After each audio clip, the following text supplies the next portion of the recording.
ण्यंत अवस्था में कर्म संज्ञा नहीं होगी। नी वह्यो हो न, नी और वह धातु के प्रयोग में अणु यह कर्ता, अण्यंत अवस्था में जो करता था उसकी ण्यंत अवस्था में कर्म संज्ञा नहीं होगी। उदाहरण क्या बताया आपको मैंने कि पहले अण्यंत अवस्था का उदाहरण देखते हैं। क्या उदाहरण है? नयति भारम भृत्यः। अण्यंत यहाँ पे सिद्धांत कौमुदी में उदाहरण क्या दिया है आपका? नाययति वाहयति वा भारम भृत्येन, ये उदाहरण दिया है। ठीक है, तो नाययति भारम भृत्येन, वाहयति भारम भृत्येन, ये उदाहरण दिया है आपका। ठीक है, तो ये तो निच के उदाहरण है। निच के उदाहरण को समझने के लिए हम पहले अण्यंत अवस्था में जाएंगे। तो अण्यंत में उदाहरण क्या बनेगा इसका? नयति भारम भृत्यः।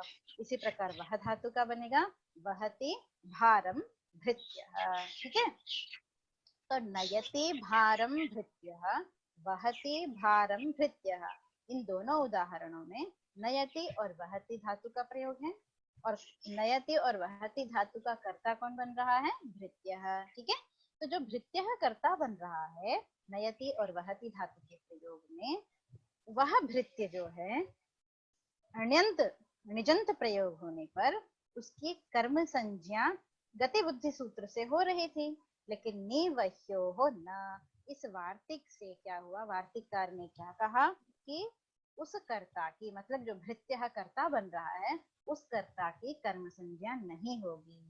तो इस प्रकार नयति भारम भृत्यः, इसका निजंत प्रयोग नाययति भारम भृत्येन, तो भृत्य जो करता था उस भृत्य की कर्ता संज्ञा नहीं हुई।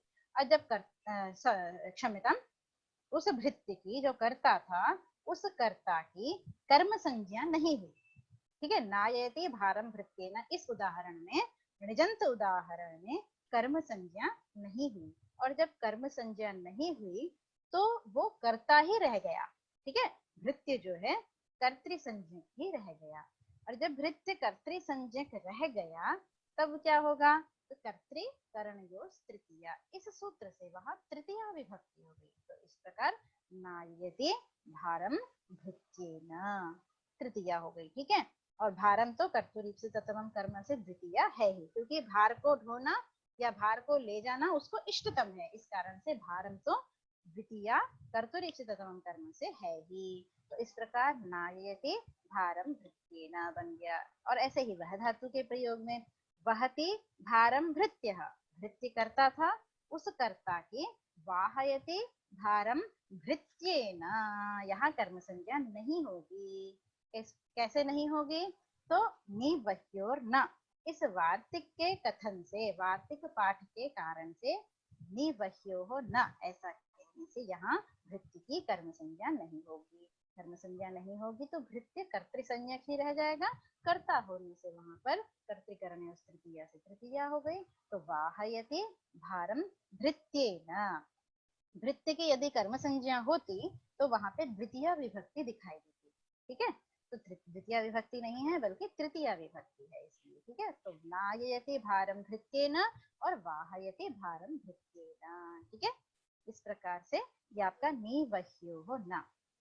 यहाँ प्रश्न ये है, हाँ इतना समझ में आया आपको? पहले किसी को कुछ पूछना है?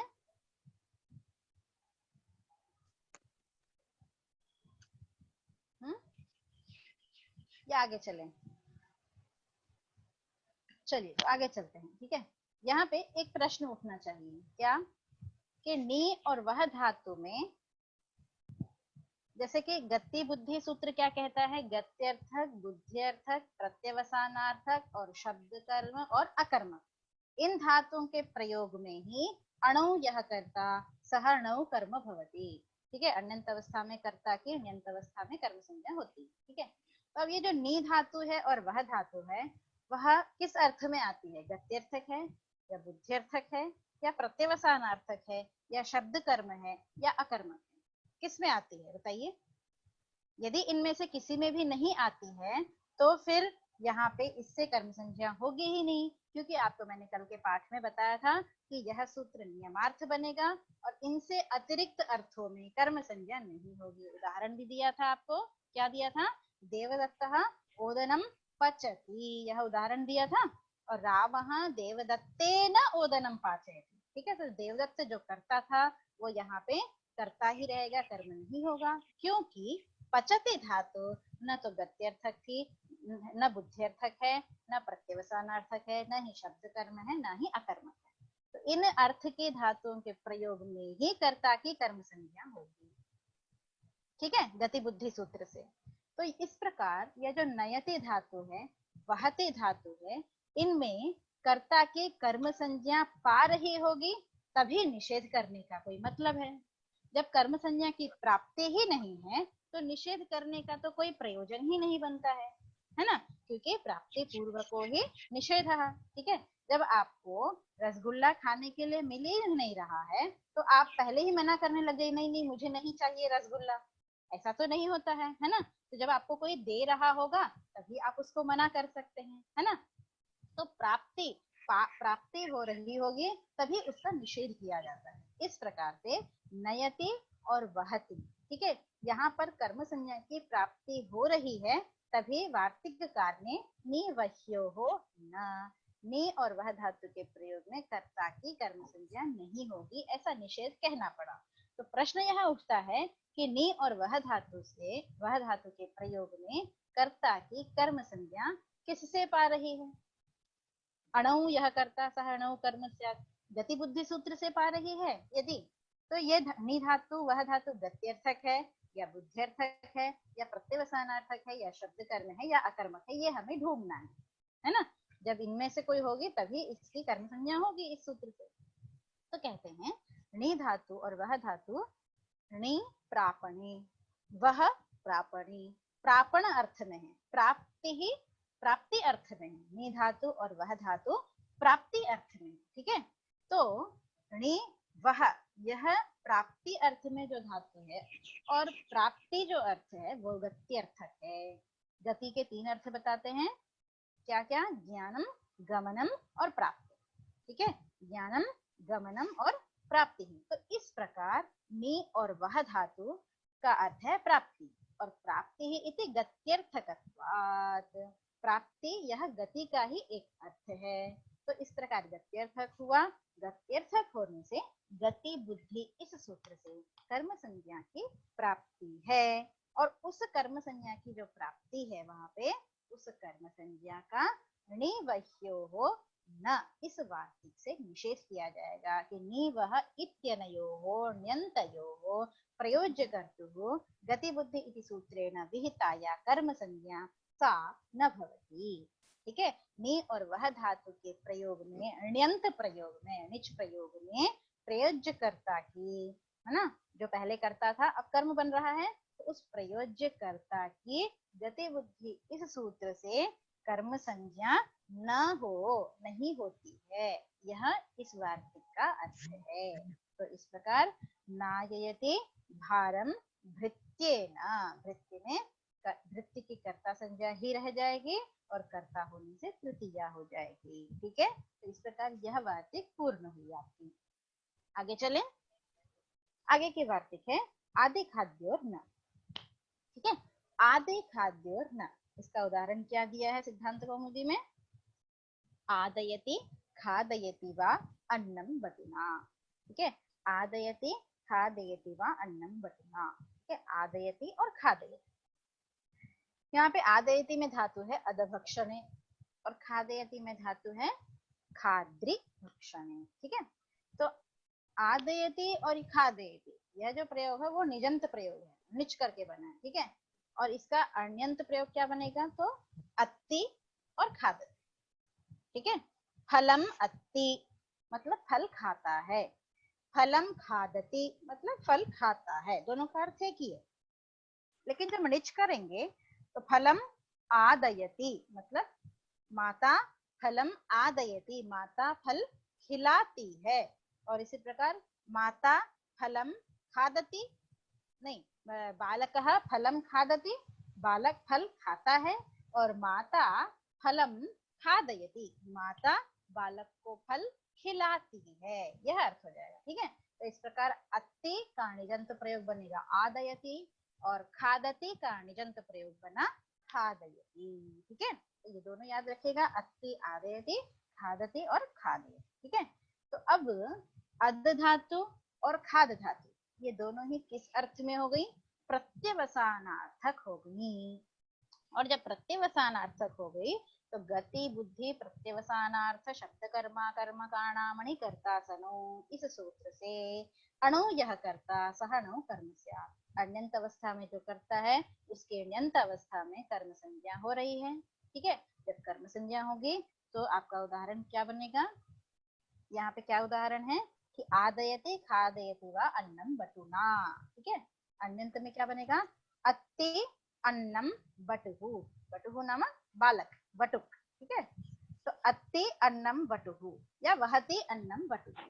ठीक है, मतलब बटुक अन्न खाता है। ठीक है, और माता बटुक को अन्न खिलाती है, इस अर्थ में अति वन्नम अटुहु, अति अन्नम बटुहु, यहाँ पर बटु कर्ता बन रहा है और उस कर्ता की ण्यंत प्रयोग में कर्म संज्ञा होनी चाहिए। प्रत्यवसानार्थक होने से गति बुद्धि इस सूत्र से बटु की कर्म संज्ञा होनी चाहिए थी, है ना। लेकिन आदि खाद्यो हो न, इस वार्तिक से अद धातु और खद धातु जब निजंत होगी तो ण्यंतयोः अनयोः प्रयोज्य कर्मत्वम न इति वक्तव्यम, प्रयोज्यकर्ता की कर्म संज्ञा नहीं होगी, ऐसा वार्तिककार का कथन है। तो जब कर्ता की मतलब जो बटु, अत्ते अन्नम बटुहु में जो बटु है, जो कर्ता है, उसकी निजंत प्रयोग में कर्म संज्ञा नहीं होगी। ठीक है, जब कर्म संज्ञा नहीं हुई तो वो कर्ता ही रह गया, कर्ता ही रह गया तो तृतीया हो गई उसमें, तो आदयति अन्नम बटुना। ठीक है, तो माता बटुना अन्नम आदयति, ऐसा प्रयोग बनेगा कि माता बटु को अन्न खिलाती है। इसी प्रकार वाहयति अन्नम बटुना। ठीक है, यहाँ पर भी वह धातु के प्रयोग में बटु वहति अन्नम बटुहु, मतलब बालक अन्न को ढोता है, मतलब उठाकर ले जाता है। ठीक है, अण्यंत प्रयोग में वहति अन्नम बटुहु या अण्यंत प्रयोग में, और निजंत प्रयोग में क्या बनेगा? वाहयति अन्नम बटुना। ठीक है, मतलब माता बटु से अन्न को धुआती है, मतलब धोकर ले जाने के लिए कहती है। ठीक है, तो जिस अण्यंत प्रयोग में बटु की कर्म संज्ञा नहीं हुई आदि खाद्योर न, इस वार्तिक के कथन से। ठीक है, जब कर्म संज्ञा नहीं हुई तो कर्तापन से तृतीया हो गई। इस प्रकार आपका यह उदाहरण बन गया कि आदयति खादयति वा अन्नम बटुना। ठीक है, आगे चलें।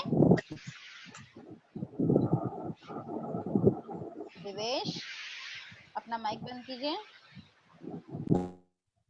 हाँ, चलिए आगे चलते हैं। आगे एक आगे वार्तिक है भक्षेरहिंसार्थस्य। ठीक है, भक्षेरहिंसार्थस्य। अभी हमने जो वार्तिक पढ़ी आदि खाद्योर न, यहाँ पर प्रत्यवसानार्थक, प्रत्यवसान मतलब खाने अर्थ में जितनी भी धातुएं हैं उन सभी धातुओं में कर्म संज्ञा पा रही थी कर्ता की, तो उस कर्ता की जो कर्म संज्ञा हो रही थी वहां पर आदि खाद्य और न, अध धातु और खाद धातु में निषेध कर दिया। ठीक है, इतना हुआ, अध धातु और खाद धातु में वार्तिककार ने निषेध कर दिया। अब आगे वार्तिक जो है भक्षेरहिंसार्थस्य। ठीक है, भक्ष धातु जो है, भक्ष धातु जो है भक्षयति, यहाँ पे लट लकार में भक्षयति बनेगा। ठीक है, अण्यंत प्रयोग मतलब ये जो भक्ष धातु है वो चुरादी गण की है। ठीक है, चुरादी गण की भक्ष धातु में चुरादी निच, वहां पर भी निच होता है, तो निच होने के बाद भक्षयति बनेगा। ठीक है, अब जब हेतुमति मैंने कल बताया था कि हेतुमति से जो निच होता है उस निच को ही गति बुद्धि सूत्र में ग्रहण करना है। ठीक है, तो चुरादिव्यो निच से निच होने के बाद जब हेतुमति से दोबारा निच होगा तब हमें देखना है, तब उसका उदाहरण बनेगा। ठीक है, दो बार निच होगा, यहाँ पे भक्ष धातु में दो बार निच होगा। पहले जैसे एक बार निच हो रहा था पठति और पाठयति। ठीक है, खादति खादयति, वैसे ही भक्ष धातु में क्या होगा, 2 बार निच होगा, भक्षयति और भक्षयति, दोनों प्रयोग निच के हैं, भक्षयति और भक्षयति। पहला जो भक्षयति होगा मतलब भक्षयति अन्नम बटुहु, भक्षयति अन्नम बटुहु, यहाँ जो अर्थ है वह चुरादिभ्यो निच है, मतलब बटु अन्न खाता है, यही अर्थ होगा। जैसे खादति अन्नम बटु का अर्थ था, वैसे ही भक्षयति अन्नम बटु। यदि कंफ्यूजन हो रहा है आपको तो लिख लीजिए आप दोनों उदाहरण। भक्षयति अन्नम बटु, इसका अर्थ होगा कि बटु अन्न खाता है। और दूसरा उदाहरण है आपका भक्षयति अन्नम बटुना, यहाँ अर्थ होगा कि बटु को अन्न खिलाता है। प्रयोग दोनों एक ही जगह है, भक्षयति और भक्षयति, प्रयोग में भेद नहीं है, किंतु अर्थ में भेद है। अर्थ में भेद, एक तो खाता है और दूसरा भक्षयति खिलाता है। अर्थ में भेद इसलिए है क्योंकि एक निच जो है पहला भक्षयति अन्नम बटुहु, यहाँ पर जो निच हुआ है वो चुरादिभ्यो निच से निच हुआ है, ठीक है, भक्षयति अन्नम बटुहु में। और दूसरा जो उदाहरण बताया भक्षयति अन्नम बटुना, जहाँ पे खिलाता है, यह जो अर्थ आया वो हेतुमति च से निच होने के कारण से आया है, ठीक है। तो इस प्रकार चुरादिभ्यो निच से जो निच है भक्षयति, उसमें जो कर्ता है उस कर्ता की हेतुमति च से जो निच किया भक्षयति अन्नम बटुना में, वहां पर बटु की कर्ता संज्ञा ही रह जाएगी, कर्म संज्ञा नहीं होगी, ठीक है। अब हम पहले तो मैंने आपको अभी तक यह समझाया कि भक्षयति निजंत प्रयोग है, एक में चुरादी निच होगा और एक में हेतुमत निच होगा। अब हम वार्तिक के साथ इसको समझते हैं, वार्तिक का अर्थ समझ करके।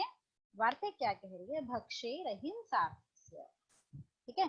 भक्षेरहिंसार्थस्य यहाँ कहने का क्या तात्पर्य है कि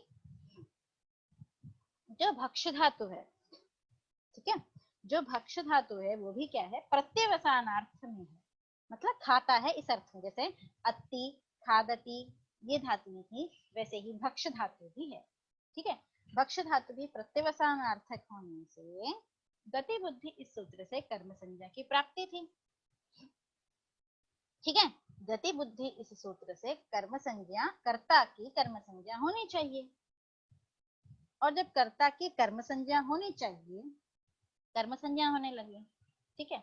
अब यह जो भक्ष धातु है वो 2 अर्थों में है, एक तो है हिंसा अर्थ में और एक है अहिंसा अर्थ, ठीक है। भक्ष धातु 2 अर्थों में है, एक हिंसा अर्थ में और एक अहिंसा अर्थ में। मतलब जब हम खा रहे हैं, मतलब खाने की क्रिया कर रहे हैं, वहां यदि भक्षयति धातु का प्रयोग है कि अन्नम भक्षयति, ठीक है, अन्नम भक्षयति, ऐसे प्रयोग में, जब भक्षयति धातु के ऐसे प्रयोग में हिंसा अर्थ हो रहा होगा, मतलब किसी की हिंसा हो रही होगी, हिंसा का तात्पर्य है कि उसको सामने, मतलब हमारे भक्षण क्रिया से किसी को क्लेश हो रहा होगा, दर्द हो रहा होगा, तो ऐसी धातु हिंसा अर्थक भक्ष धातु है। और जहां पर भक्षण करने से किसी की हिंसा नहीं हो रही है, वहां अहिंसा अर्थक भक्ष धातु, ठीक है। इस प्रकार 2 प्रकार की धातु है, एक धातु है हिंसार्थक भक्ष धातु, एक है अहिंसार्थक भक्ष धातु। तो भक्षे अहिंसार्थस्य न, यहाँ पे क्या कह रहा है कि भक्ष धातु जब अहिंसा अर्थ में होगी, भक्ष धातु जब अहिंसा अर्थ में होगी, मतलब खाने की क्रिया में जब किसी की हिंसा नहीं हो रही होगी, तब तो उस कर्ता की कर्म संज्ञा न नहीं होगी, ठीक है। मतलब क्या हुआ कि जब भक्ष धातु खाने की क्रिया में, जब भक्ष धातु के प्रयोग में किसी की हिंसा हो रही होगी, तब कर्ता की कर्म संज्ञा हो जाएगी, ठीक है। एक ही वार्तिक से 2 तात्पर्य निकलता है, एक तो मतलब कथन के द्वारा साक्षात कथन होने से, और एक तात्पर्यार्थ निकलता है, ठीक है। क्या कह रहा है वार्तिक में, भक्षे अहिंसार्थस्य, अहिंसा अर्थक जो भक्ष धातु है उसमें कर्ता की कर्म संज्ञा न नहीं होगी, ठीक है। मतलब क्या हुआ कि जो हिंसार्थक भक्ष धातु है उसमें तो कर्ता की कर्म संज्ञा हो जाएगी, ठीक है। अब हम उदाहरण से समझते हैं। उदाहरण क्या दिया, भक्षयति अन्नम बटुहु। पहले भी मैंने आपको बताया कि दोनों में ही निच हुआ है, एक है चुरादी निच और दूसरा है हेतु। ठीक है, तो भक्षयति अन्नम बटुहु। बटु मतलब बालक अन्न खा रहा है। ठीक है, जब बालक अन्न खा रहा है वहां पर क्या है, अन्न को खाने में किसी की हिंसा नहीं है। हिंसा मतलब किसी को दर्द नहीं हो रहा है, किसी को क्लेश नहीं पहुंच रहा है। ठीक है, तो जब क्लेश नहीं पहुंच रहा है तो भक्षयति अन्नम बटुहु। यहाँ पे ये धातु भक्षयति धातु अहिंसार्थक हो गई, और जब अहिंसार्थक धातु हो गई, अब इस अहिंसार्थक भक्ष धातु में जब हम हेतु मतिच से णिच करेंगे तब क्या होगा, तो इस अहिंसार्थक भक्ष धातु में जो यहाँ पे बटुहु कर्ता बन रहा है, वह कर्ता उस कर्ता की कर्म संज्ञा नहीं होगी। जब कर्ता की कर्म संज्ञा नहीं हुई तो कर्ता ही रह गया, तो तृतीया हो गई। इससे प्रयोग क्या बना, भक्षयति अन्नम बटुना, तृतीया हो। ठीक है, भक्षयत यहाँ पे भक्ष, पहले हमने अध धातु और खाग धातु का प्रयोग बनाया था, यह भक्ष धातु का प्रयोग है, अर्थ तीनों का समान ही है। ठीक है, तो भक्षयति अन्नम बटुना, यह हो गया अहिंसा अर्थक भक्ष धातु। तो अब हिंसा अर्थक कैसे होगी, हिंसा अर्थ में कैसी होगी, तो जैसे कोई जानवर है, ठीक है, जैसे सिंह, ठीक है, सिंह को ले लीजिए, सिंह श्रृगालम भक्षयति, सिंह श्रृगालम भक्षयति। ठीक है, अब यहाँ पे भक्षयति धातु के प्रयोग में सिंह खाने की क्रिया कर रहा है, ठीक है, लेकिन उसके खाने की क्रिया में किसी की हिंसा हो रही है। ठीक है, धातु एक ही है, भक्षयति, भक्षयति अन्नम बटुहु, भक्षयति श्रृगालम सिंह। भक्षयति धातु एक ही है, लेकिन सिंह जब खाने की क्रिया कर रहा है तो वहां पे हिंसा हो रही है। और इसने क्या कहा वार्तिककार ने, भक्षे अहिंसार्थस्य न, मतलब हिंसार्थस्य तो भवति, मतलब भक्ष धातु जब हिंसा अर्थ में होगी तब कर्ता की कर्म संज्ञा हो जाएगी, कर्म संज्ञा का निषेध नहीं होगा। तो क्या बनेगा फिर, भक्षयति श्रृगालम सिंह, इसका निच प्रयोग में बनाइए हेतु मत निच में, कि भक्षयति श्रृगालम, श्रृगालम सिंहम, कर्ता की कर्म संज्ञा हो जाएगी। भक्षयति श्रृगालम सिंहम मतलब सिंह को किसी ने प्रेरित किया, सिंह को, सिंह से श्रृगाल को खाने के लिए किसी ने प्रेरित किया। जैसे भक्षयति अन्नम बटुना, यहाँ पर क्या किया, बटु अन्न खाता है, भक्षयति अन्नम बटुहु, बटुक बालक अन्न खाता है, लेकिन माता बालक को अन्न खिलाती है। ठीक है, इसी प्रकार सिंह को, सिंह का कोई शावक ले लीजिए, सिंह का किड, छोटा बच्चा, उस छोटे बच्चे को बड़ा जो शेर है, शेर का जो बड़ा, उसका, उसके माता पिता कोई भी ले लीजिए, तो वो सिंह अपने शावक को श्रृगाल का मांस खिलाती है। ठीक है, तो यहाँ पर हिंसा होने के कारण से हिंसार्थस्य तो कर्तुः मतलब कर्ता की कर्म संज्ञा हो जाएगी। जब हिंसार्थक भक्ष धातु है तो कर्ता की कर्म संज्ञा हो जाएगी। ठीक है, यह उदाहरण समझ में आया। सिद्धांत कौमुदी में जो आपका उदाहरण दिया है वहां पे यह उदाहरण दिया है, भक्षयति बलिवर्दान सस्यम, यह उदाहरण दिया है सिद्धांत कौमुदी में। ठीक है, अहिंसार्थ से किम, अहिंसार्थक क्यों कहा, तो भक्षयति बलिवर्दान सस्यम, बलिवर्द मतलब कि बैल, गाय, गौ इत्यादि, तो बलिवर्दान सस्यम भक्षयति। ठीक है, कोई कृषक है, किसान है, जो अपने बैलों को सस्यम भक्षयति धान्य खिला रहा है। ठीक है, बलिवर्दाः सस्यम खादन्ति, बलिवर्दाः सस्यम खादन्ति, बलिवर्द धान्य को, धान को, धान की खेत में जो धान हरी हरे घास होती है उसको खादन्ति खाते हैं, या फिर हम भक्षयति का प्रयोग कर रहे हैं। ठीक है, तो बलिवर्दाः सस्यम भक्षयन्ति। ठीक है, अब इसका निजंत हेतु मत निच में प्रयोग बनाएंगे, तो बलिवर्दान सस्यम भक्षयति कृषकः, मतलब कृषक बलिवर्दों को सस्य खिलाता है। ठीक है, तो बलिवर्द जो पहले करता था, बलिवर्दाः सस्यम भक्षयति, बैल धान खा रहे थे, तो बैल मतलब बलिवर्द जो करता था उसकी यहाँ पर कर्म संज्ञा हो गई। कर्म हो गई तो द्वितीय विभक्ति बहुवचन में बलि वरदान ऐसा बन गया। ठीक है, क्यों यहाँ पे कर्म संज्ञा हो गई? क्योंकि सस्य को खाने पर कहते हैं कि जब तक हम उसको अलग नहीं कर देते हैं, मतलब खेत से जब हम अलग नहीं कर देते हैं कटाई छटाई करके, तब तक उसमें कुछ जीव मात्र, है ना, मतलब वहां पे कुछ एक प्रज्ञ जीव, अंतः प्रज्ञ जीव का की विद्यमानता रहती है, जिस कारण से वो हरे भरे रहते हैं और बढ़ते हैं। ठीक है, और जब हम उनको काट छटाई करके अलग कर देते हैं, तब उनकी जीव की मतलब उनमें से जीव निकल जाता है। ठीक है, इसलिए वो न हरे रहते हैं न वो और आगे बढ़ते हैं। ठीक है, तो इस प्रकार जब तक उसमें अंतः प्रज्ञ जीवत्व था, उसी समय बलिवर्धन को खिला दिया। ठीक है, बलिवरदान सस्यम भक्षयति, बलिवर्ध को वह धान्य सस्य खिलाया। तो इस प्रकार अंतः प्रज्ञ जीव जो है उसकी भक्षण करने से हिंसा हुई।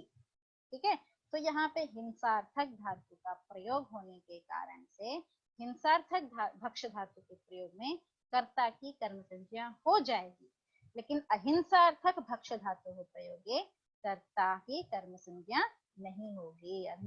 कर्तुः कर्म न स्यात्, कर्ता की कर्म संज्ञा नहीं होगी। तो अहिंसार्थक भक्ष धातु का उदाहरण बताया आपको, भक्षयति अन्नम बटुना। तो बटु जो करता था उसमें कर्ता ही रह जाएगा, वहां तृतीया हो जाएगी, भक्षयति अन्नम बटुना। और हिंसार्थक का प्रयोग आपको बताया है यहाँ पे उदाहरण में, भक्षयति बलिवरदान सस्यम। तो बलिवर्द जो करता था वह उस कर्ता की हिंसा अर्थक भक्ष धातु होने से कर्ता की कर्म संज्ञा हो गई। किससे कर्म संज्ञा हो गई? तो गति बुद्धि इस सूत्र से ही प्रत्यवसानार्थक होने के कारण से, और भक्षय है अहिंसा अर्थ से ला, मतलब अहिंसा अर्थ में प्रतिषेध है तो हिंसा अर्थक में प्रतिषेध नहीं है, इस कारण से उसकी कर्म संज्ञा हो जाएगी। तो कर्म संज्ञा होने के कारण से वहां द्वितीय विभक्ति हो गई और भक्ष्यति बलिवरदान सस्यम, यह आपका प्रयोग बन गया। ठीक है, इस प्रकार यह भी वार्तिक पूर्ण हुई। अब आगे हम वार्तिक चलते हैं। जलपति प्रभृति नाम उपसंख्यानम, क्या कहा? जलपति प्रभृति नाम उपसंख्यानम। ठीक है, इसका उदाहरण क्या दिया है? जल्पयति और भाषयति व धर्मम पुत्रम देवदत्तः। ठीक है, सिद्धांत कौमुदी में आपका उदाहरण दिया है, जल्पयति भाषयति व धर्मम पुत्रम देवदत्तः। हाँ, तो यहाँ पर क्या कह रहा है? जलपति प्रभृति नाम, जलपति प्रभृति जो धातुएं हैं उन धातुओं के प्रयोग में अणु यह करता सह अणु कर्म स्यात्। यहाँ पे देखिए इस वार्तिक में निषेध नहीं है, बल्कि क्या कहा है? जलपति प्रभृति नाम उपसंख्यानम, मतलब जलपति प्रभृति जो धातु हैं उन धातुओं का भी उपसंख्यान कर दीजिए। संख्यान का मतलब होता है कि उनका भी ग्रहण कर दीजिए। ठीक है, उनका भी ग्रहण कर दीजिए, यह अर्थ होता है। ठीक है,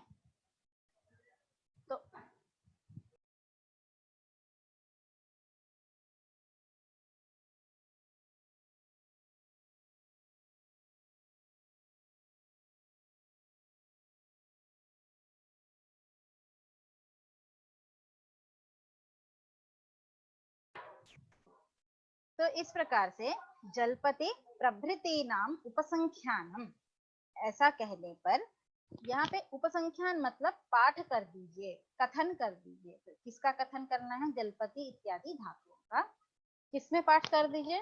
तो गति बुद्धि इस सूत्र से कर्ता की जो कर्म संज्ञा कही है वहां पर जलपति इत्यादि धातुओं का भी परिगणन कर दीजिए। परिगणन करने से क्या होगा कि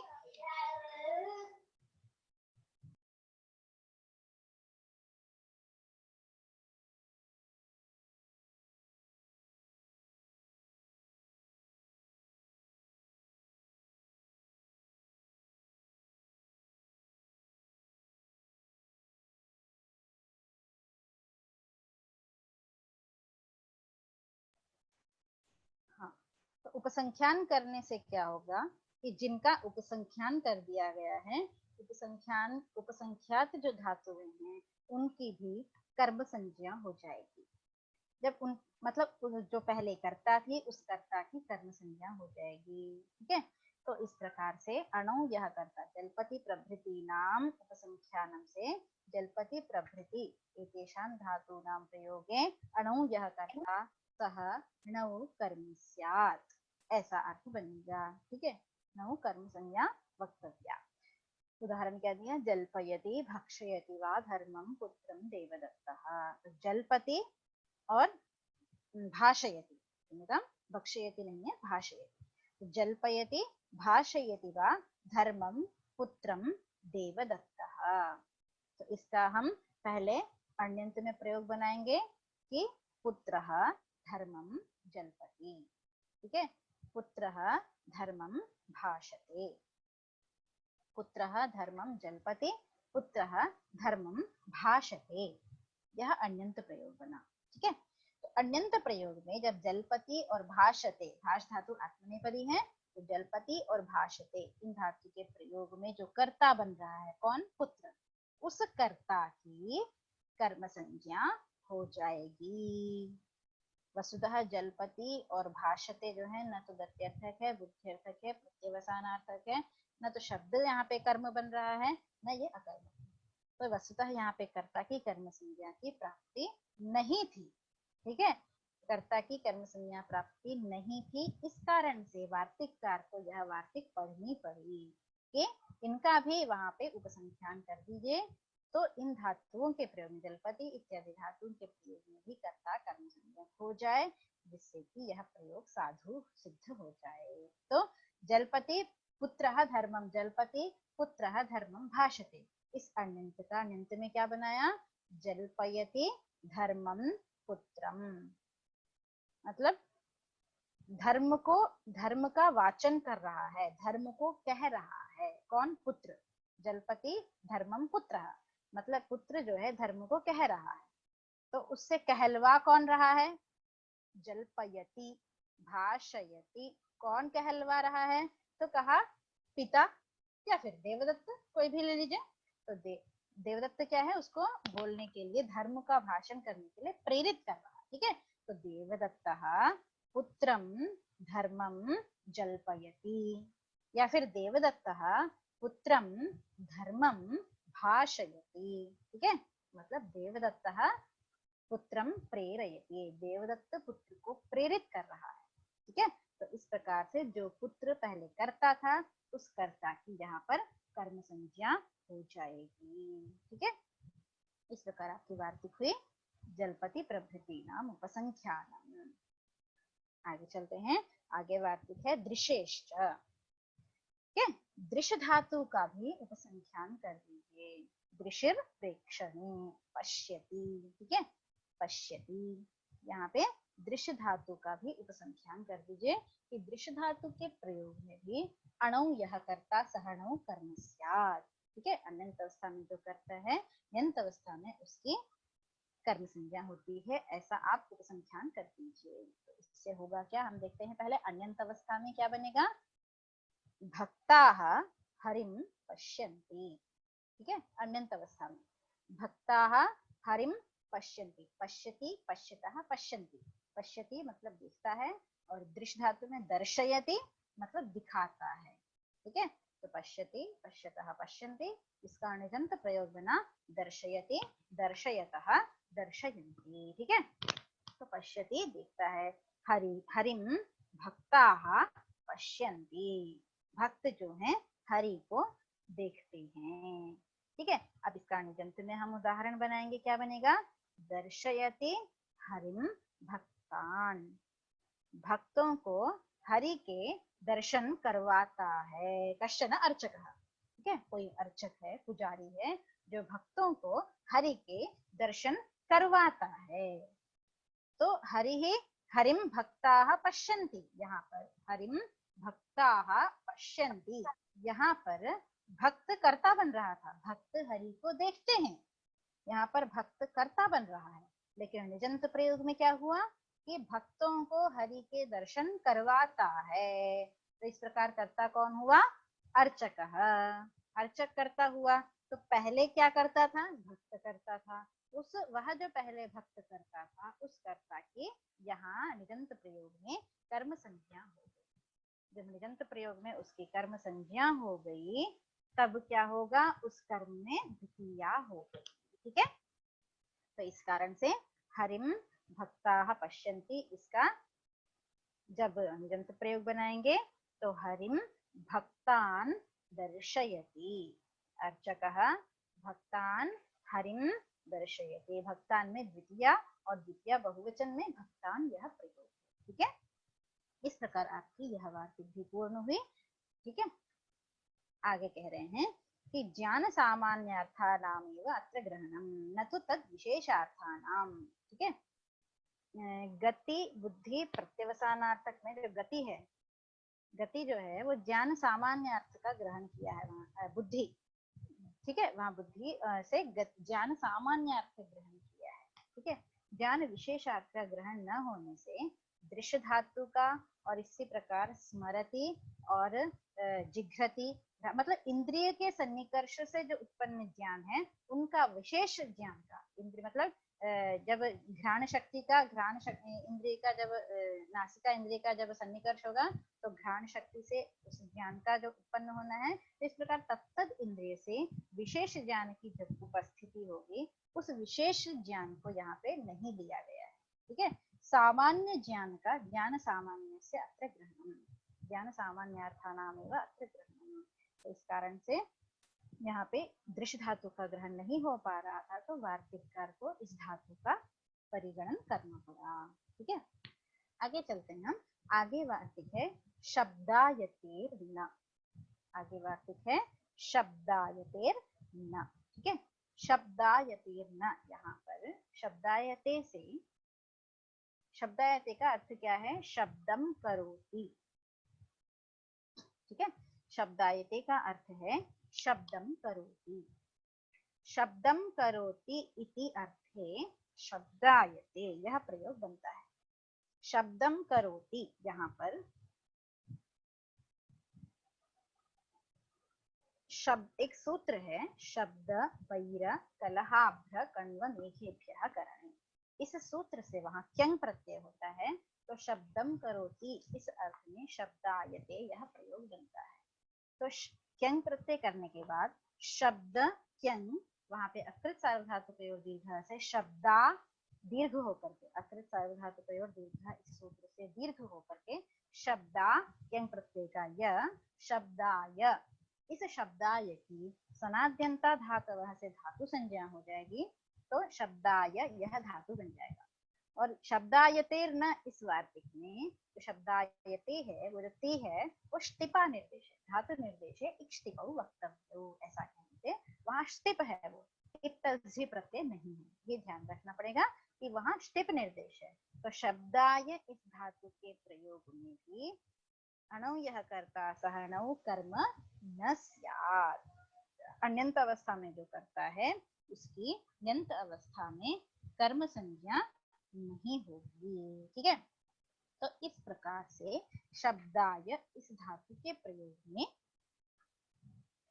अन्यंत में जो करता है उसके ण्यंत में कर्म संज्ञा नहीं होनी है। तो प्रयोग क्या बनेगा, शब्दायते देवदत्तेन। ठीक है, शब्दायते देवदत्तः तम यज्ञदत्तः प्रेरयति, यह अर्थ क्या हुआ इसका कि देवदत्तः शब्दायते, देवदत्त शब्द कर रहा है मतलब शोर मचा रहा है। ठीक है, देवदत्त शोर मचा रहा है, देवदत्तः शब्दायते, शब्दम करोति इति शब्दायते। ठीक है, और यज्ञदत्त जो है उसको शब्द करने के मतलब शोर करने के लिए प्रेरित कर रहा है। तो जो देवदत्त शब्दायते, देवदत्त शोर मचा रहा है, यहाँ पर जो देवदत्त कर्ता बन रहा है देवदत्तः शब्दायते, वह देवदत्त उस देवदत्त को जब कोई उकसाता है शोर करने के लिए, ठीक है, जैसे यहाँ पे यज्ञदत्त देवदत्त को उकसा रहा है शोर मचाने के लिए, तब देवदत्त जो पहले करता था उसकी यहाँ कर्म संज्ञा होने लगेगी। तो कहा शब्दायते न, कर्म संज्ञा नहीं होगी। जब कर्म संज्ञा नहीं होगी, जब कर्म संज्ञा नहीं होगी तो वह कर्ता ही रह जाएगा, और कर्ता जब रह जाएगा तो उसकी कर्तृकरणीय तृतीया से तृतीया विभक्ति हो जाए। नेट गाय खराब कर दिएगा। विशाल अपना माइक स्पीकर ऑफ कीजिए। हाँ, तो इस प्रकार से शब्दायते देवदत्तः इसका शब्दायते देवदत्तः इसका शब्दायति निजंत प्रयोग में बनाना है ना। शब्दायते यह निजंत प्रयोग नहीं है, तो शब्दायते देवदत्तः में जो देवदत्त कर्ता बन रहा है उसका निजंत प्रयोग में मतलब शब्दायति देवदत्तेन यज्ञदत्तः, मतलब यज्ञदत्त देवदत्त से शोर मचवा रहा है, यह अर्थ। इस प्रकार देवदत्त की कर्म संज्ञा नहीं हुई, तृतीया कर्तृकरणीय तृतीया से वह कर्ता ही रह करके तृतीया विभक्ति हो गई। तो शब्दायति देवदत्तेन, तो शब्दायतेर न, शब्दायते शब्दाय धातु से कर्ता की कर्म संज्ञा नहीं होगी, इस वाक्य का तात्पर्य है। ठीक है, तो शब्दायते देवदत्तेन, समझ में आया? यहाँ तक आपकी वार्तिक की श्रृंखला समाप्त हुई है। ठीक है,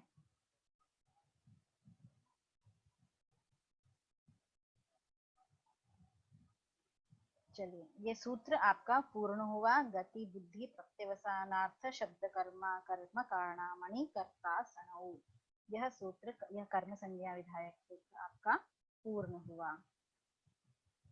इसमें किसी को संदेह है, किसी को कोई जिज्ञासा है या ना समझ में आया हो तो आप पूछ सकते हैं, नहीं तो फिर हम आगे बढ़ते हैं।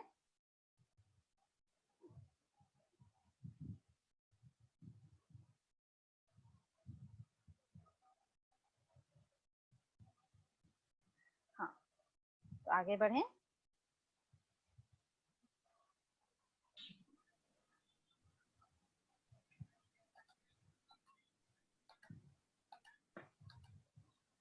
आगे बढ़ना चाहिए मुझे लगता है, क्योंकि आगे बढ़िए मैडम। हाँ, क्योंकि दो और छोटे छोटे ही सूत्र हैं जो शीघ्र ही हो जाएंगे, उनमें ज्यादा समय नहीं लगेगा और ज्यादा लंबा भी नहीं है वो। ठीक है, तो आगे सूत्र है आपका कर्म संज्ञा का हरिक्रोरन्यतरस्याम। क्या सूत्र है? हरिक्रोरन्यतरस्याम। ठीक है, हरिक क्रोह अन्यतरस्याम, हरिक्रोह षष्ठी द्विवचन हो जाएगा और अन्यतरस्याम जो है प्रथमा एक वचन या अव्ययपद, अव्ययपद बोलते हैं। ठीक है, नहीं प्रथमा एक वचन भी नहीं, अव्ययपद ही हो जाएगा। ठीक है, तो चलते हैं हम सूत्र के अर्थ पे। यहाँ पे अनुवृत्ति आ रही है आपकी, किसकी? ऊपर सूत्र था गति बुद्धि प्रत्यवसानार्थ शब्द कर्मा कर्म कारणामणि कर्ता सणौ, इस सूत्र के बाद ही यह सूत्र है हरिक्रोरन्यतरस्याम। तो हरिक्रोरन्यतरस्याम इस सूत्र में अणु कर्ता सणौ इस कर्मा इस पूरे की अनुवृत्ति आ रही। ठीक है, अणि कर्ता सणौ, यह जो पद है अणि कर्ता सणौ, यह पूरा अनुवृत्त हो रहा है इस सूत्र में। तो इस सूत्र का अर्थ क्या बनेगा? तो कह रहे हैं कि हरिक्रोरणौ यह कर्ता सह णौ कर्म स्यात्, हरिक्रोरणौ यह कर्ता सह णौ कर्म स्यात्। ठीक है, तो हरि और क्री ये दो धातुएं हैं, हरि और क्री ये दो धातुएं हैं।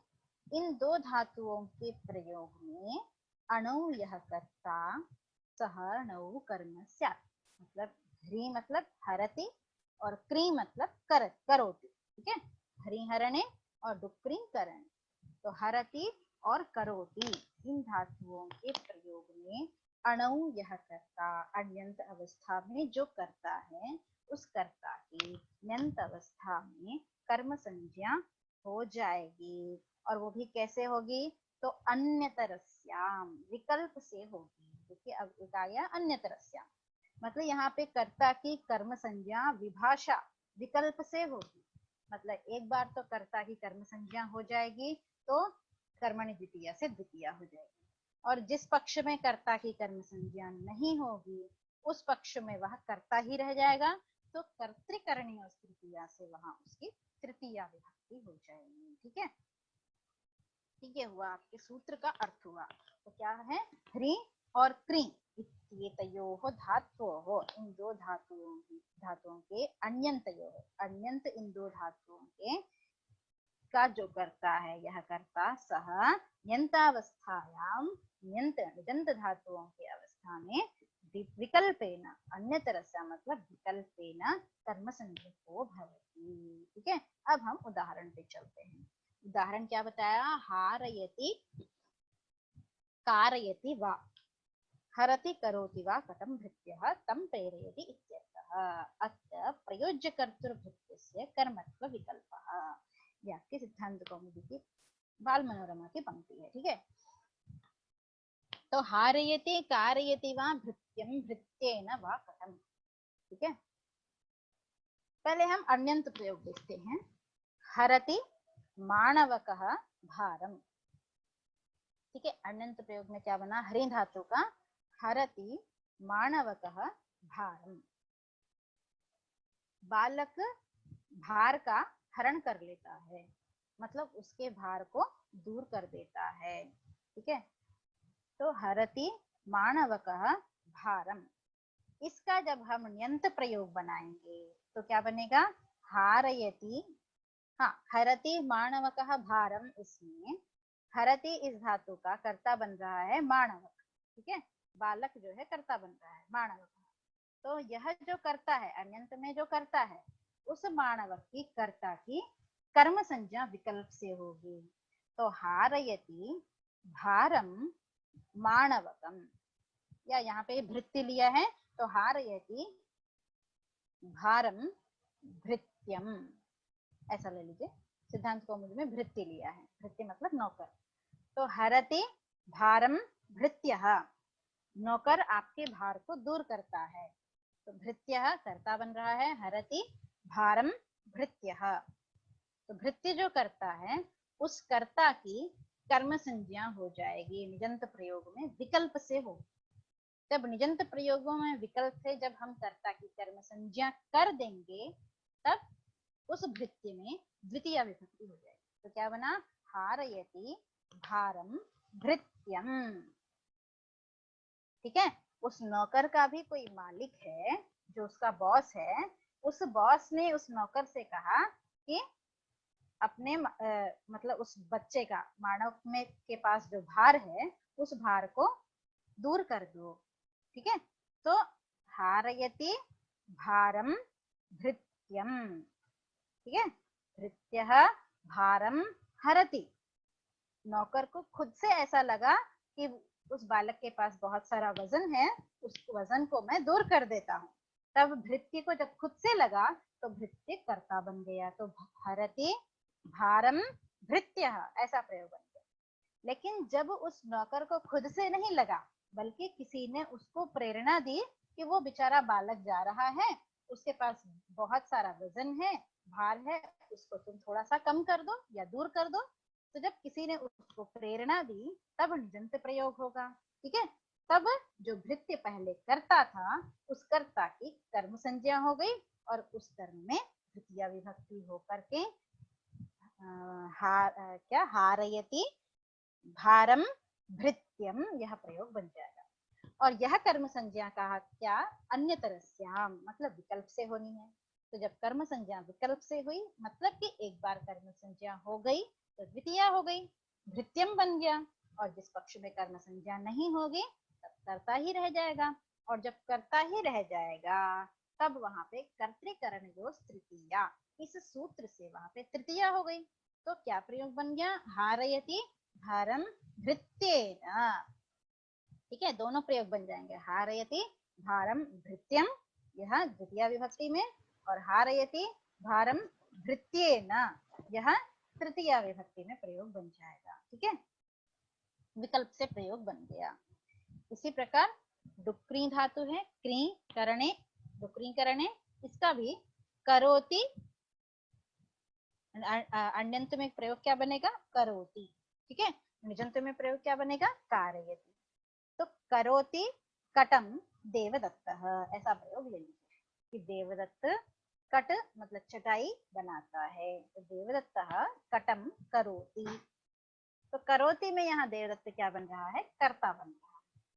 तो जब देवदत्त कर्ता बन रहा है और उस कर्ता की निजंत प्रयोग में कर्म संज्ञा विकल्प से होगी, अन्य तरह से, तो जिस पक्ष में कर्म संज्ञा हो जाएगी उस पक्ष में कर्मणि द्वितीया से द्वितीया हो जाएगी, और जिस पक्ष में कर्म संज्ञा नहीं होगी उस पक्ष में कर्ता ही रह जाएगा, और जब कर्ता ही रह गया तो कर्तृकरण तृतीया से वहां तृतीया विभक्ति हो जाएगी। तो क्या प्रयोग क्या बना आपका, अण्यंत में क्या बना था, करोति कटम देवदत्ता।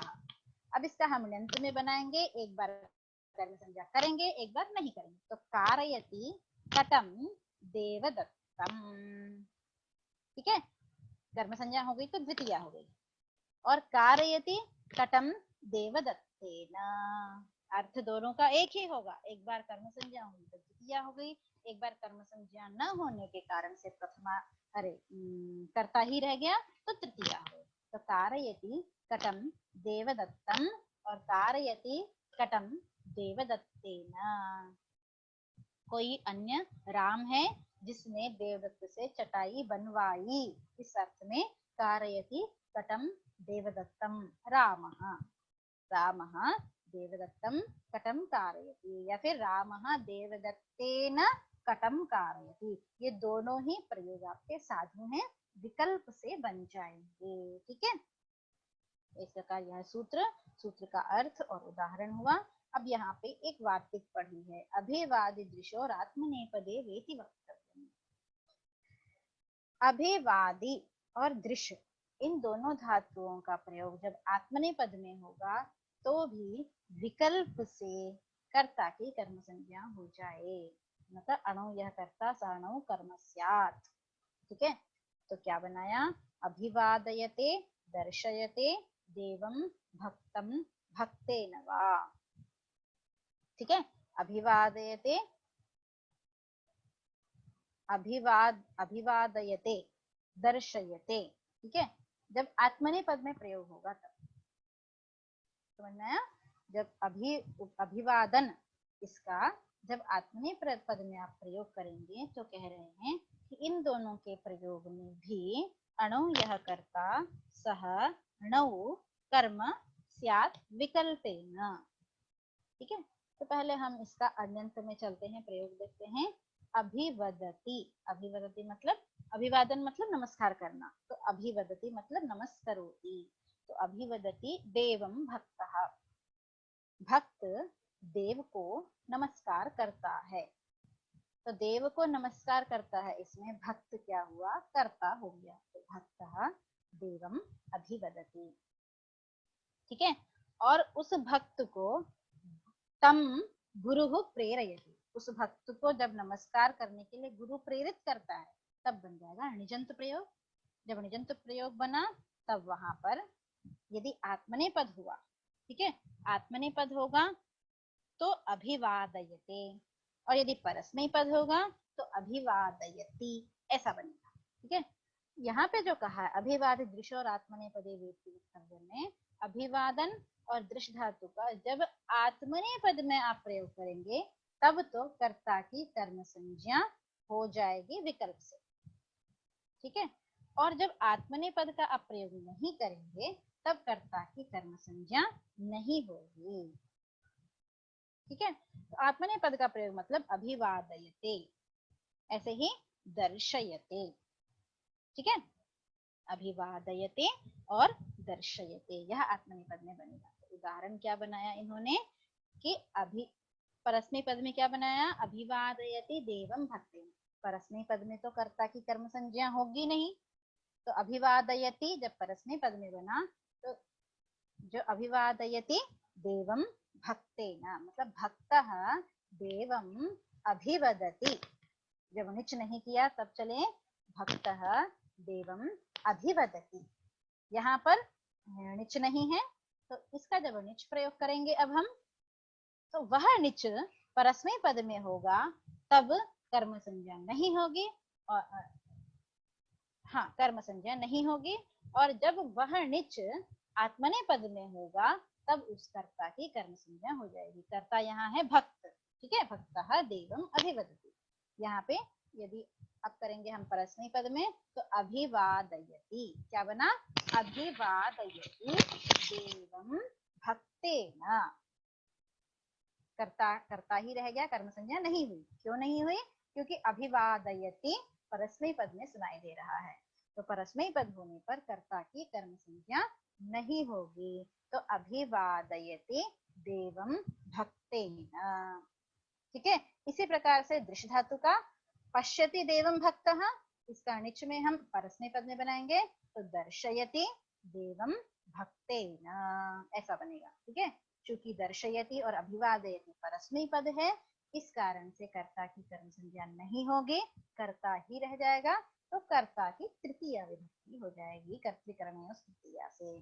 तो अभिवादयति देवम भक्तेन और दर्शयति देवम भक्तेन, ऐसा बन जाएगा, ठीक है।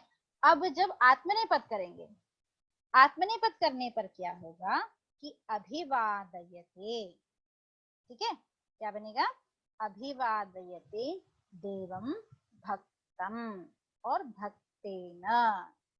वार्तिक में क्या कहा था, अभिवादी दृशोर आत्मनेपदे वेति वक्तव्य, मतलब अभिवादी और दृश्य इन धातुओं के प्रयोग होने पर जब आत्मनेपद होगा, आत्मनेपदे वा इति वक्तव्य, मतलब विकल्प से कर्ता की कर्म संज्ञा हो जाएगी।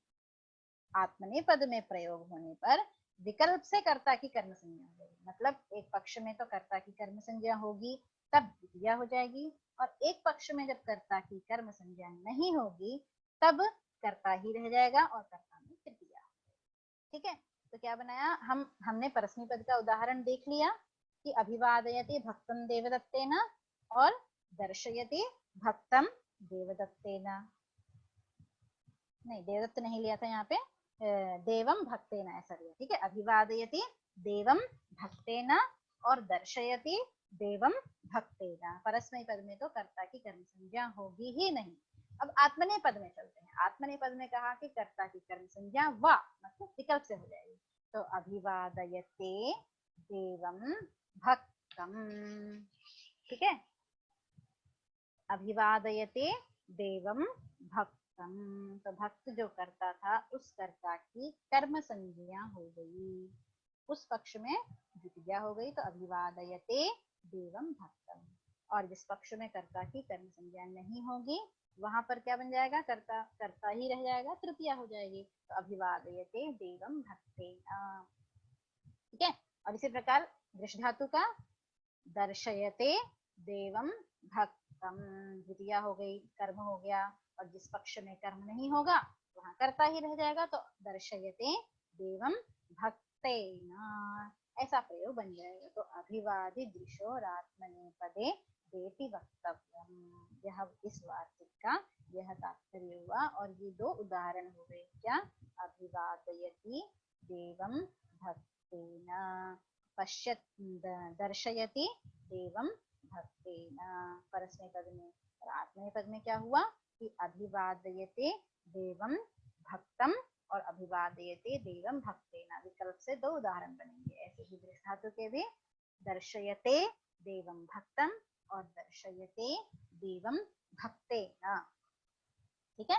तो इस प्रकार आपका यह हरि क्रो रण्यतरस्याम यह सूत्र भी पूर्ण हुआ, ठीक है। द्वि और त्रि धातु के प्रयोग में अणु यह कर्ता सहनु कर्म स्यात्, तो इस प्रकार से हृक्रो रण्यतरस्याम यह सूत्र भी आपका पूर्ण हुआ कर्म संज्ञा का, ठीक है।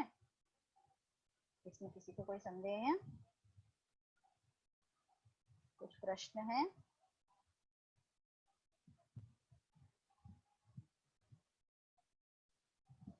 किसी को कुछ पूछना है तो आप अपनी जिज्ञासा रख सकते हैं,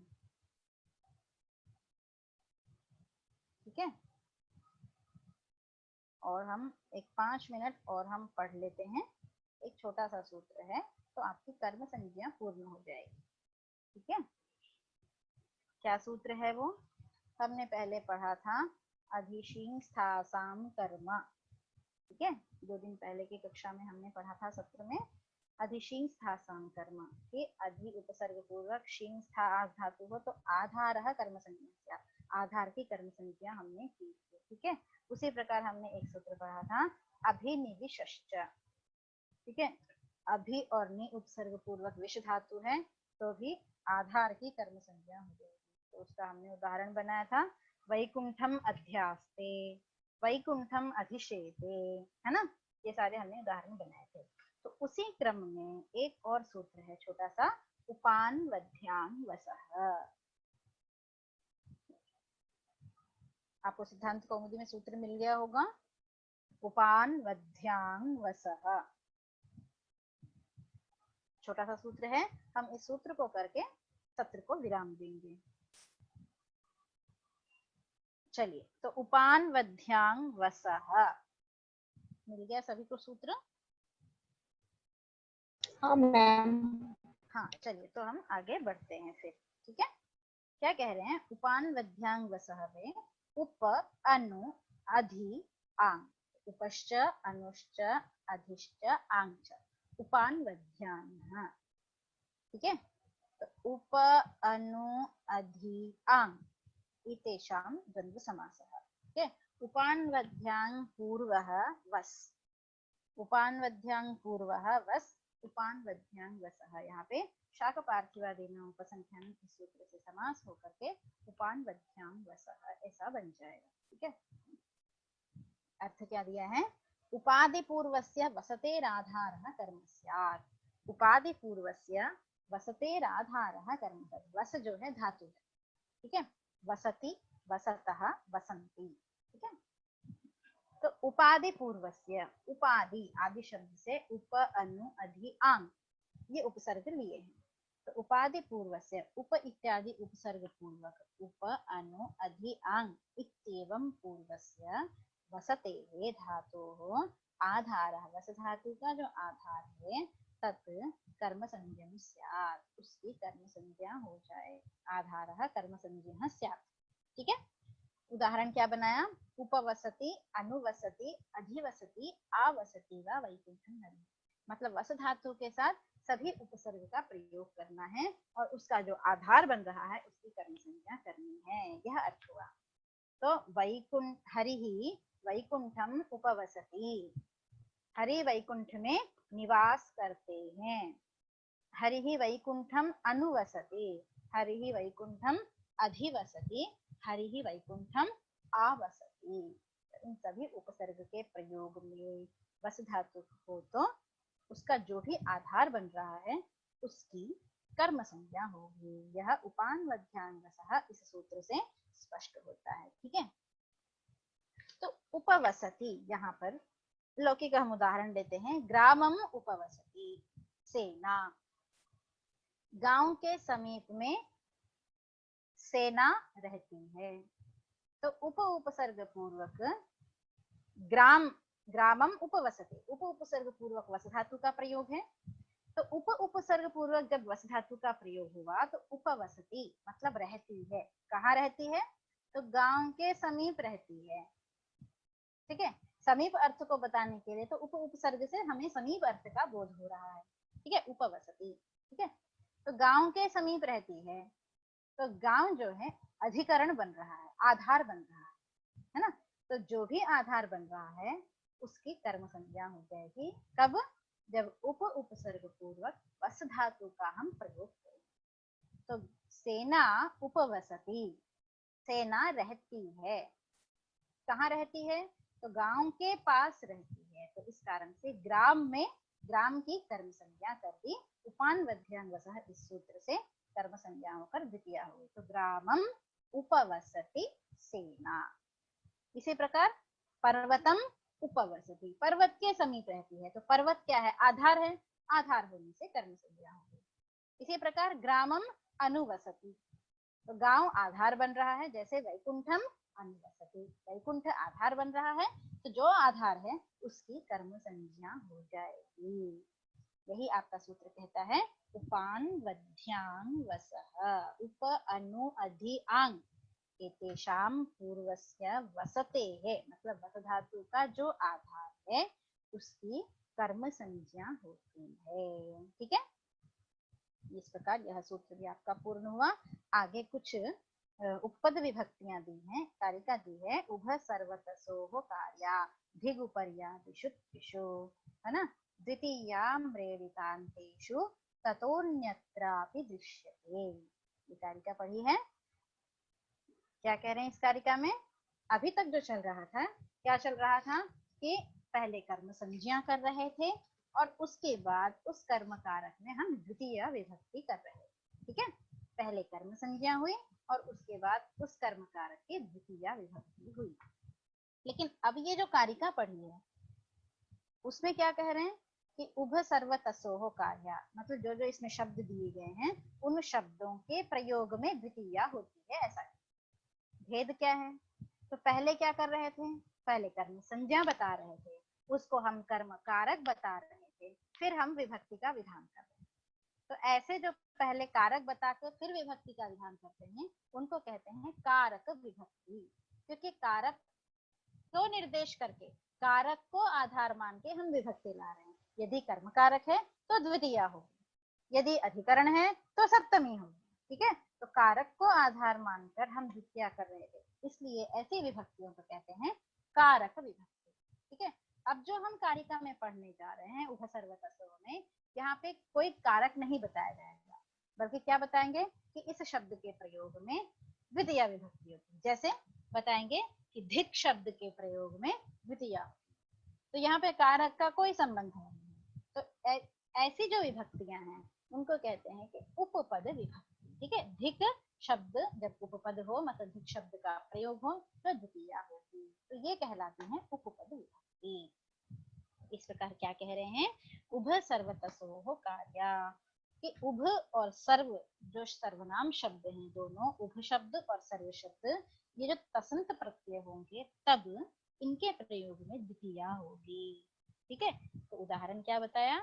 उभ शब्द में हम तसंत प्रत्यय करके उभयतः कृष्णम गोपाः, अर्थ क्या हुआ कि गोपी जो है वो कृष्ण के उभयतः दोनों ओर हैं, तो उभयतः इस शब्द के प्रयोग में द्वितीय होती है, यह उपपद विभक्ति हो गई।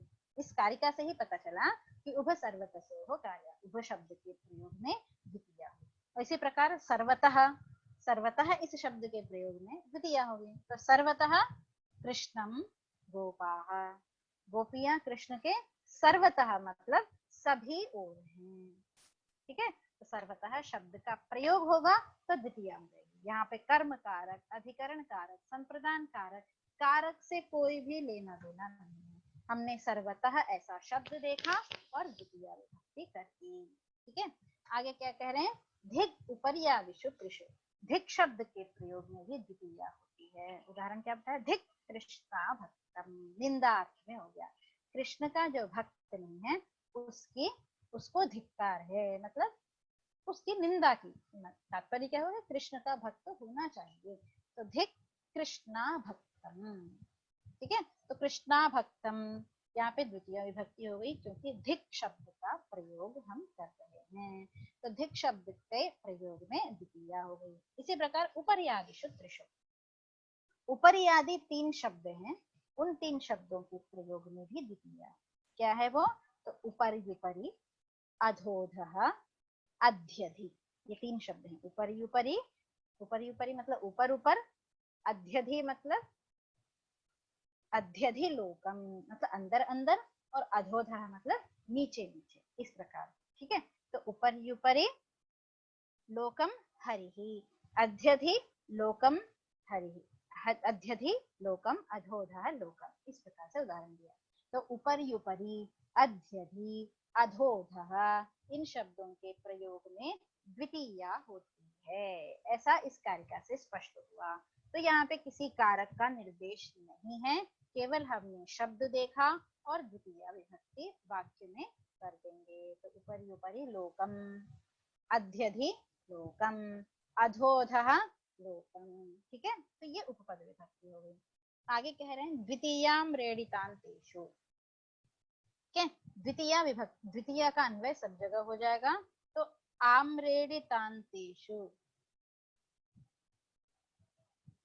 हाँ, आम्रेडितान्तेषु, आम्रेडितान्त जो शब्द हैं उनमें भी, जैसे कि मुझे लगता है कि ये सूत्र आपको साधना मैडम, ये कारिका आपको साधना मैडम ने पढ़ा दी है उपपद विभक्ति में। ठीक है, ठीक है, अब मैंने शुरू कर दिया था, मैं इसको समाप्त कर देती हूँ सारांश में। ठीक है, तो आम्रेडितान्तेषु, आम्रेडितान्त जो शब्द हैं उनमें भी द्वितीया हो जाएगी। और क्या कह रहे हैं आगे, द्वितीय आम्रेडितान्तेषु ततोऽन्यत्रापि दृश्यते, उससे अन्यत्र में भी, अन्य भी कुछ शब्द हैं उनमें भी द्वितीया देखी जाती है, जैसे समया, निकषा, हा, प्रतियोगेषु, यहाँ पे आगे वार्तिक दी है, इन सब के योग में भी द्वितीय विभक्ति होती है। तो यह क्या हुई, उपपद विभक्ति हो गई। तो इस प्रकार आपकी कारक विभक्ति पूर्णतः, कारक विभक्ति के सभी सत्र आज पूर्ण हो गए हैं। ठीक है, तो अब इन सभी सत्रों को आप दोबारा से YouTube चैनल पे देख भी सकते हैं, पढ़ भी सकते हैं, और अगर आपको कुछ संदेह है तो अगले सेशन में रविवार के दिन आप उस जिज्ञासाओं को नोट कर लीजिए और उस दिन आप पूछ भी सकते हैं अपनी सभी जिज्ञासाओं को। ठीक है, आज के पाठ में आपको किसी प्रकार का संदेह है या जिज्ञासा है तो आप उसको पूछ सकते हैं।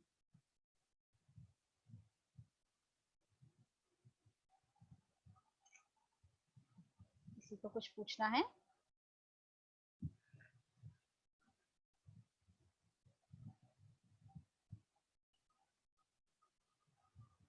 क्योंकि समय भी काफी हो गया है।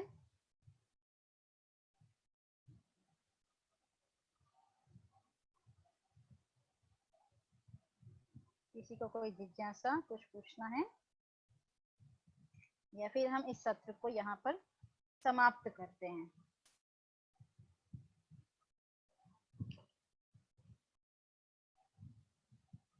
बहुत बहुत धन्यवाद मैडम। किसी की कोई जिज्ञासा हो, कुछ प्रश्न हो, पूछ लीजिए, नहीं तो फिर इस कक्षा को यहीं पे विराम करते हैं। हाँ सर, क्योंकि 1 बज गए हैं। और पुनः फिर 3 बजे से नेक्स्ट क्लास होगी डॉक्टर साधना शर्मा जी की। 3 बजे फिर पुनः मिलेंगे। कर्म प्रवचनीय बहुत बहुत धन्यवाद सबको। कंटिन्यू किया जाएगा। हाँ ठीक है सर, धन्यवाद बहुत बहुत।